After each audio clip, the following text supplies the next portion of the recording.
கடவுள் என்ன கொடுப்பாரு? கடவுள் தன்னையே கொடுப்பார். கடவுள்கிட்ட நீங்கள் என்ன எதிர்பார்க்குறீங்க? கடவுளே, என்னுடைய ப்ராப்ளம்ஸ் எல்லாம் சால்வ் ஆகணும், எனக்கு வேணுங்கிற வரம் வேண்டும், எனக்கு இது வேணும் அது வேணும் அப்படின்னு சொல்லி கேட்குறீங்க. ஏன் கேட்குறீங்க கடவுள்கிட்ட? கடவுள் அவ்வளோ பவர்ஃபுல். கடவுளால் முடியாத விஷயம் எதுவுமே இல்லை. கடவுள் நினச்சா என்ன வேணாலும் பண்ணலாம்.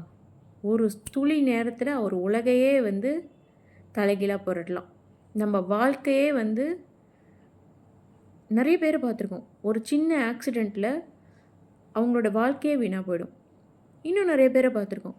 ஒரு சின்ன ஒரு விஷயத்தில் ஓவர் நைட்டில் பணக்காரங்க இருப்பாங்க. ஒரு சிலர் பார்த்திங்கன்னா ஏதோ ஒரு தொழில் தொடங்கியிருப்பாங்க.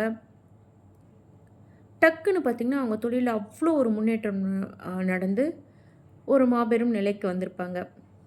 ஒரு சிலர் நல்லா போய்கிட்டு இருக்கும் தொழில், அவங்க பார்த்திங்கன்னா ரொம்ப டவுனுக்கு வந்திருப்பாங்க.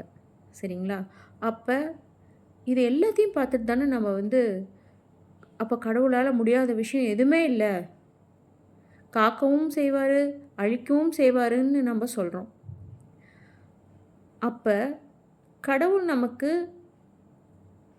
ஆக்சுவலி என்ன தர நினைக்கிறாருங்கிறது நமக்கு சுத்தமாக புரியலைங்க. கடவுள் தன்னையே தர நினைக்கிறார்.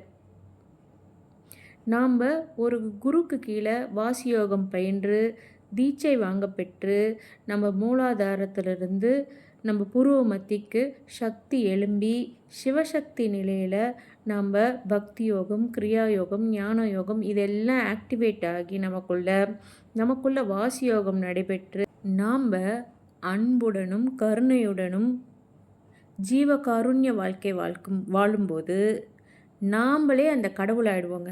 அப்போ கடவுள் தன்னையே கொடுத்துட்டாருன்னு தானே அர்த்தம்.